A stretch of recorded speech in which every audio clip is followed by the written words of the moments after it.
Welcome back to our channel Learn Here for TNPSC. இன்னைக்கு நம்ம வீடியோவில் 2021ல் நடந்த எக்ஸாம்ஸில் கேட்ட பாலிட்டி கொஷின்ஸ் தான் ஃப்ரெண்ட்ஸ் பார்க்க போகிறோம். நான் இந்த வீடியோ வந்து பார்ட் 1 பார்ட் 2 ரெண்டாக ஸ்ப்ளிட் பண்ணி போடுறேன். டோட்டலாகவே ஒரு 75 கொஷின்ஸ் தான் வந்து நமக்கு வந்து இருக்குது. ஸோ இந்த கொஷின்ஸ்லாம் ரீட் பண்ணிங்கனாவே உங்களுக்கு வந்து பார்த்திங்கன்னா பாலிட்டிலேருந்து எதை மாதிரி கொஷின் எந்த ஏரியாவிலேருந்து கொஷின் வந்து கேட்குறாங்க, இப்போ ரீசெண்டாக நடந்த எக்ஸாம்ஸில் எதை மாதிரி கொஷின்ஸ் கேட்குறாங்க அப்படின்னு வந்து நமக்கு ஒரு ஐடியா கிடைக்கும். ஸோ இந்த பேட்டர்ன்லேயே வந்து நம்ம படித்தோம்னா ஸோ நம்மளால் வந்து ஈஸியாக வந்து மார்க்ஸ் ஸ்கோர் பண்ண முடியும். என்னோடய வீடியோவை வந்து ஃபுல்லாக ஸ்கிப் பண்ணாமல் பாருங்கள் ஃப்ரெண்ட்ஸ். என்னோடய சேனலுக்கு இன்னும் நீங்கள் சப்ஸ்கிரைப் பண்ணலன்னா சப்ஸ்கிரைப் பண்ணுங்கள் ஃப்ரெண்ட்ஸ். வாங்க இப்போ நம்ம வீடியோக்குள்ளே போகலாம். ஃபர்ஸ்ட் கொஸ்டின் பாருங்கள். NITI Aayog substituted planning commission was effect from. Planning கமிஷனை ரீப்ளேஸ் பண்ணிட்டு தான் நித்தி ஆயோக் கொண்டு வந்தாங்க. அது எப்போதுலேருந்து எஃபெக்ட்டுக்கு வந்ததுன்னு பார்த்தீங்கன்னா January 1, 2015 தான். 42nd Constitutional Amendment has been referred to as the mini constitution. 42nd Amendment வந்து நம்ம மினி கான்ஸ்டியூஷன் சொல்லுவோம். ஏன்னா அதில் நிறைய சேஞ்சஸ் கொண்டு வந்தாங்க. அதனால தான் அதை நம்ம மினி கான்ஸ்டியூஷன் சொல்கிறோம். ரீசன் என்னன்னா, it was the bulkiest and most comprehensive amendment. ஆமாம், நிறைய இதில் வந்து என்ன பண்ணாங்க, சேஞ்ச் பண்ணாங்க. அதனால அது வந்து ரொம்ப பல்கியஸ்ட் ஒரு அமெண்ட்மெண்ட்டுன்னு சொல்கிறாங்க. ஸோ இந்த ரெண்டு ஸ்டேட்மெண்ட்டுமே கரெக்டு தான். அப்புறம் கரெக்டாக மேட்ச் ஆகிருக்கிறத வந்து சொல்கிறாங்க.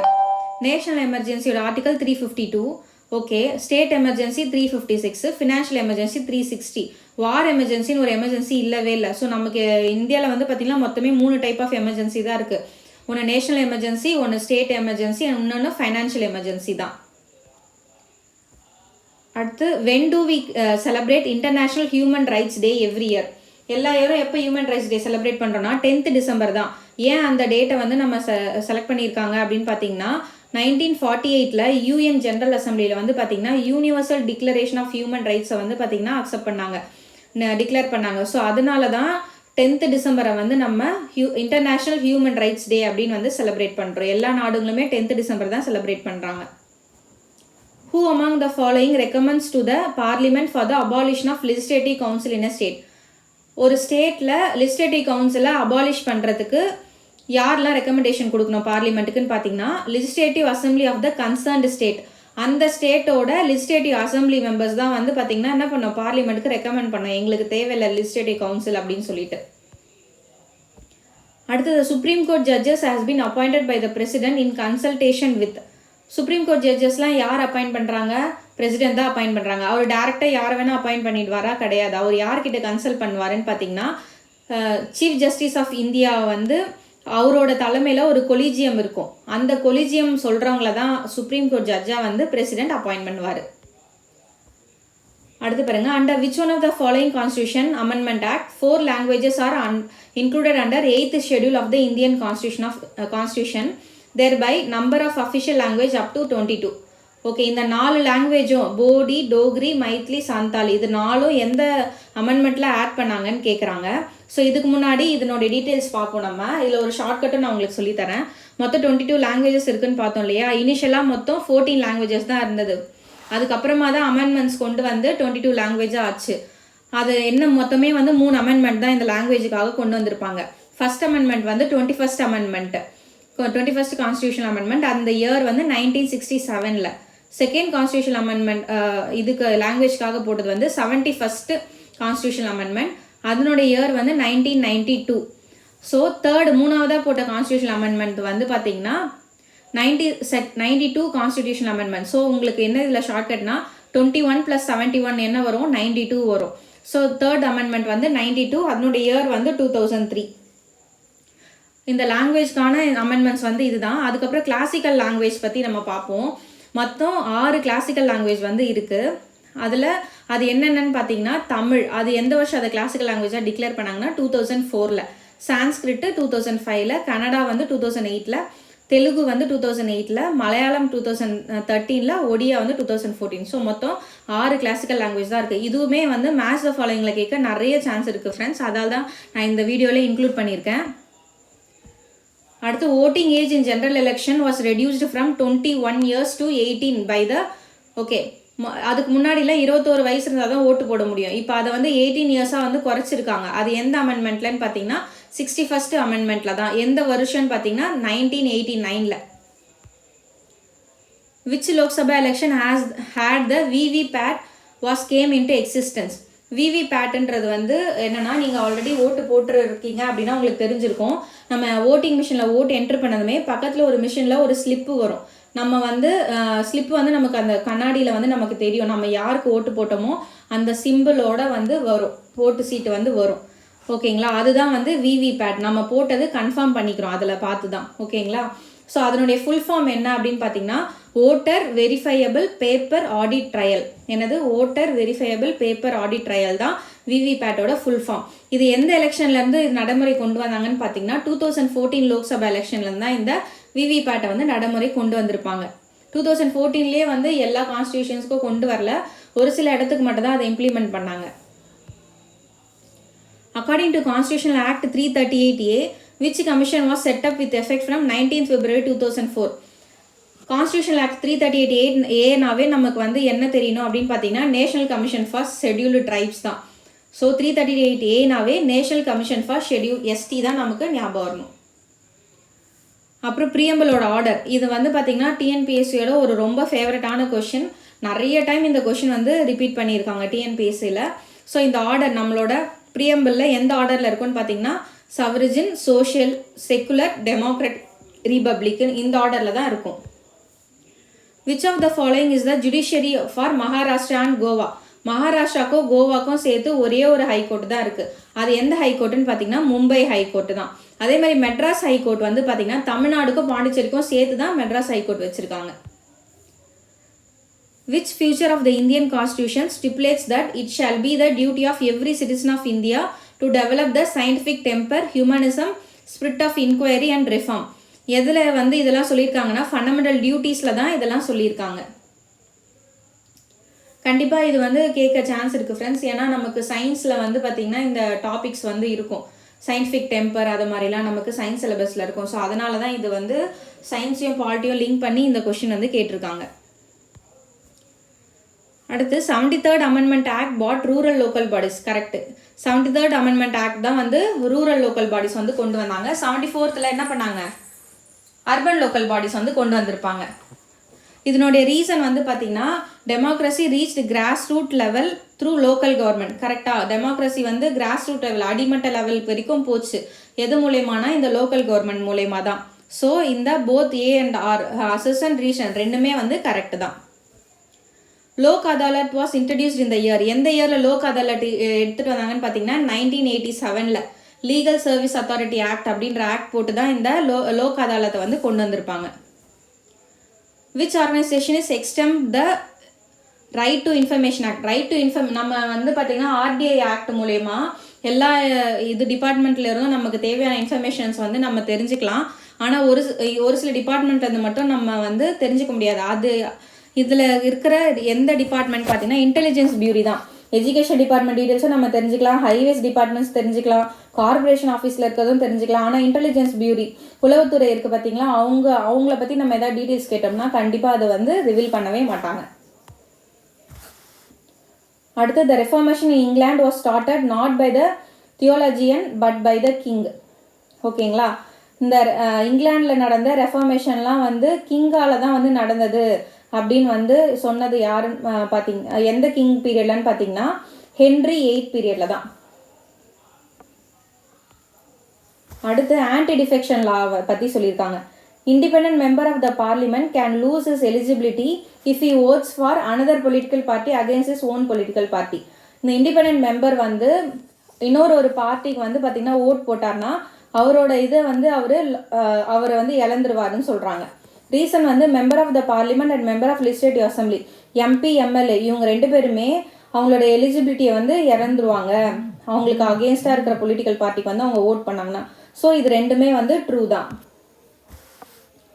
அடுத்து பாருங்கள், இந்த கமிட்டி பஞ்சாயத்து ராஜ் கமிட்டி பற்றி கொடுத்துருக்காங்க. Match the following. LM Singhvi committee வந்து என்ன கொண்டு வந்தாங்கன்னு பார்த்தீங்கன்னா ரீவைட்டலைசேஷன் ஆஃப் பஞ்சாயத் ராஜ். ஓகேங்களா, அதுதான் வந்து கொண்டு வந்திருப்பாங்க. ஜிவிகே ராவ் கமிட்டி வந்து பார்த்திங்கன்னா administrative arrangements for rural development, GVK Rao committee.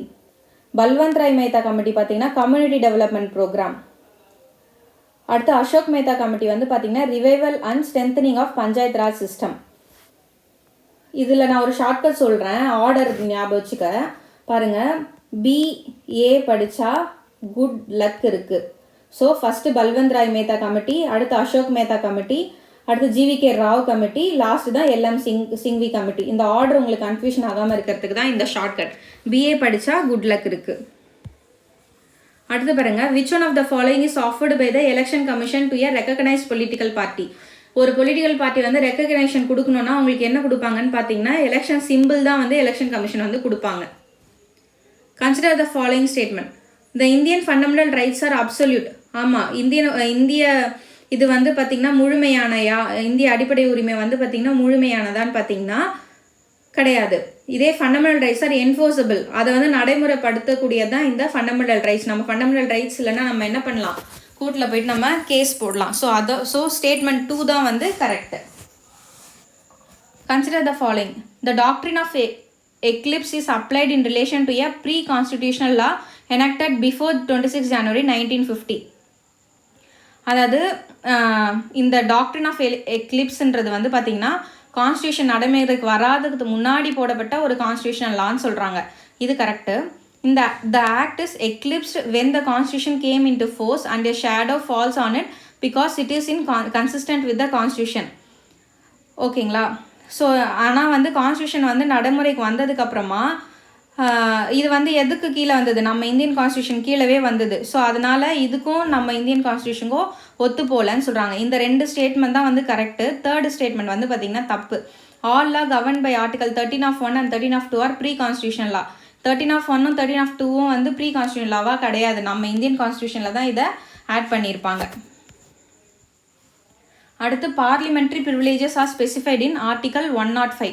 Parliamentary privileges, அதாவது பாராளுமன்ற சலுகைகள் எல்லாமே எதில் ஆர்டிக்கலில் மென்ஷன் ஆயிருக்குன்னு பார்த்தீங்கன்னா ஆர்டிகல் 105 தான்.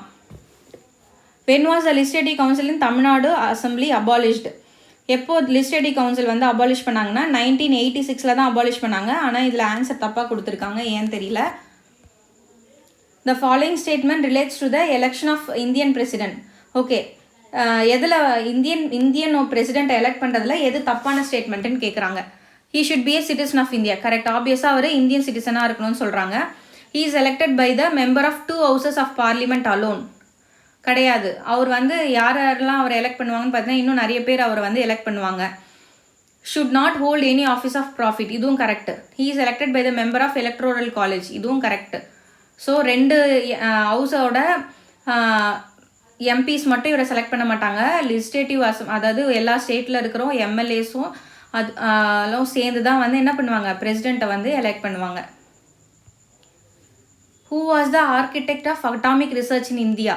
யார் இந்தியாவில் அட்டாமிக் ரிசர்ச்சை வந்து கொண்டு வந்தது பார்த்தீங்கன்னா ஹோமி பாபா தான். How many person were registered their name in electoral roll in 17th Lok Sabha election in 2019. எத்தனை பேர் வந்து இந்த 2019 எலெக்ஷனில் வந்து ரிஜிஸ்டர் பண்ணியிருந்தாங்கன்னா 90 crores. இது கரண்ட் அஃபேர்ஸ் கொஷின்ஸ் தான், ஆனால் தெரிஞ்சுக்கிட்டோன்றதுக்காக தான் நான் இதில் ஆட் பண்ணியிருக்கேன். Which of the following article of Indian constitution deal with election commission. Election கமிஷனுக்கான ஆர்டிகல் என்னது, article 324. Which year was introduced proxy voting system for on their behalf of those who serve in military. மிலிட்ரியில் இருக்கவங்களால வந்து vote போட முடியாது இல்லையா, so அவங்களுக்கு proxy voting system வந்து இன்ட்ரடியூஸ் பண்ணாங்க. அது எந்த வருஷன் பார்த்தீங்கன்னா 2003 தான். Who among the following elected as a temporary chairman of the first meeting of Indian Constitution Assembly? யார் டெம்பரவரி சேர்மன் பார்த்தீங்கன்னா டாக்டர் சச்சிதானந்த சின்ஹா. ராஜேந்திர பிரசாத் வரதுக்கு முன்னாடி டெம்பரவரி சேர்மனை வந்து எலெக்ட் பண்ணாங்க. அவர் யாருன்னு பார்த்தீங்கன்னா doctor Sachchidananda Sinha. Which article provides constitutional remedies to citizens at Supreme Court of India? Constitutional ரெமடிஸ்னாவே எந்த ஆர்டிகல் நமக்கு சொல்லணும்னா ஆர்டிகல் 32 தான். அடுத்து இந்த ஆர்டிக்கல் பாருங்கள், இதுக்கு நான் ஒரு ஷார்ட்கட் சொல்கிறேன். Article 14 to 18. இது ஷார்ட்கட் பார்த்தீங்கன்னா EDOUT. E வந்து பார்த்தீங்கன்னா ஈக்குவல், D வந்து discrimination, O is for opportunity, U for untouchable and T for titles. Article 14 எதுக்குன்னு பார்த்தீங்கன்னா ஈக்குவலிட்டி பிஃபோர் லா, எல்லாருமே சட்டத்தின் முன் அனைவரும் சமம். So E for equal. Article 15 வந்து பார்த்தீங்கன்னா D discrimination, prohibition of discrimination தான் ஆர்டிகல் 15. ஆர்டிகல் 16 பாருங்கள், ஆப்பர்ச்சுனிட்டி. என்னது equality of opportunity in public employment தான் ஆர்டிகல் 16. ஆர்டிகல் 17 நீங்கள் கொடுக்கல, அது வந்து அன்டச்சபிலிட்டிக்காக. அடுத்து ஆர்டிகல் 18 பாருங்கள், D. So titles, abolition of titles, பட்டங்களை ஒழித்தல் தான் இந்த டைட்டில்ஸ். ஸோ இந்த ஷார்ட்கட் உங்களுக்கு ரொம்ப யூஸ்ஃபுல்லாக இருக்கும்னு நினைக்கிறேன். நீங்கள் கன்ஃபியூஷன் ஆகாமல் இது மாதிரி மேத்ஸ் ஃபாலோயிங்லாம் அட்டன் பண்ணலாம் இந்த ஷார்ட்கட் தெரிஞ்சால். அடுத்து which one of the following statement about money bill is not correct. Money bill பார்த்தீங்கன்னா money bill can be table in either house of the parliament. இல்லை, வெறும் லோக்சபாவில் மட்டும்தான் மணி பில்லை வந்து என்ன பண்ண முடியும், இனிஷியேட் பண்ண முடியும். ஸ்பீக்கர் ஆஃப் த லோக்சபா தான் ஃபைனல் அத்தாரிட்டி. இது வந்து மணி பில்லா இல்லையான்னு சொல்லிட்டு டிசைட் பண்ணுறது யார் பார்த்தீங்கன்னா லோக்சபா ஸ்பீக்கர் தான். ராஜ்யசபா வந்து இந்த மணி பில்லை வந்து பார்த்தீங்கன்னா 14 டேஸ்க்குள்ளே ரிட்டர்ன் பண்ணிடணும். பிரசிடென்ட் வந்து பார்த்தீங்கன்னா மணி பில்லை ரிட்டர்ன் பண்ணவே கூடாது ஃபார் ரீகன்சிடரேஷனுக்கு, அவர் சைன் பண்ணி தான் ஆகணும். அடுத்து protection of women from domestic violence. இந்த டவுரி ப்ரொஹிபிஷன் ஆக்ட் இருக்குது பார்த்தீங்களா, அது எந்த வருஷம் போட்டாங்கன்னா 2005 தான். சாரி, டவுரி ப்ரொஹிபிஷன் ஆக்டில் domestic protection of women from domestic violence act, அது வந்து 2005 தான். In which year where electronic voting machine first time in India. எப்போ யூஸ் பண்ணாங்கன்னா இவிஎம்லாம் 1998 தான். அதுக்கு முன்னாடி வரைக்கும் என்ன பண்ணுவாங்க, சீட்டில் தான் வந்து ஓட்டு போட்டு நம்ம போட்டுட்டு வரோம் இல்லையா. அதுக்கப்புறம் 1998க்கு அப்புறம் தான் இவிஎம் மிஷின் வந்து இன்ட்ரடியூஸ் பண்ணாங்க. Who give permission to produce state budget. State பட்ஜெட்டை வந்து தாக்கல் செய்ய யார் பர்மிஷன் கொடுப்பாங்கன்னா கவர்னர் தான். ஸோ இந்த வீடியோ நான் இதோட முடிச்சுக்கிறேன் ஃப்ரெண்ட்ஸ். இதில் பார்க்கும்போதே உங்களுக்கு தெரியும் எவ்வளோ ஈஸியாக இருக்குது கொஷின்ஸ்லாம் அப்படின்னு சொல்லிட்டு. ஸோ ரொம்ப நீங்கள் காம்ப்ளிகேட் பண்ணிக்காதீங்க, பயந்துக்காதீங்க. இது எல்லாமே வந்து ஆல்மோஸ்ட் குரூப் 4 லெவல் கொஷின்ஸ் தான். குரூப் 1 கொஷின்ஸ்லாம் நெக்ஸ்ட் பார்ட்டில் தான் வந்து வருது. ஸோ நீங்கள் வந்து படிக்கிறத தெளிவாக படித்தாவே எல்லா கொஷினுமே வந்து பார்த்திங்கன்னா ஈஸியாக ஆன்சர் பண்ணலாம். இதில் எல்லா கொஷினுமே புக்கில் இருந்து கேட்கப்பட்ட கொஷின்ஸ் தான். 1 or 2 கொஷின்ஸ் மட்டும் தான் அவுட் ஆஃப் சிலபஸ்லேருந்து வந்திருக்கு. ஸோ நீங்கள் வந்து இந்த வீடியோ உங்களுக்கு ரொம்ப ஹெல்ப்ஃபுல்லாக இருந்திருக்கும்னு நினைக்கிறேன். உங்கள் ஃப்ரெண்ட்ஸ்க்கும் இந்த வீடியோ வந்து ஷேர் பண்ணுங்கள். என்னோட சேனல் இன்னும் சப்ஸ்கிரைப் பண்ணலன்னா தென் ப்ளீஸ் சப்ஸ்கிரைப் பண்ணுங்கள் ஃப்ரெண்ட்ஸ். தேங்க்ஸ் ஃபார் வாட்சிங்.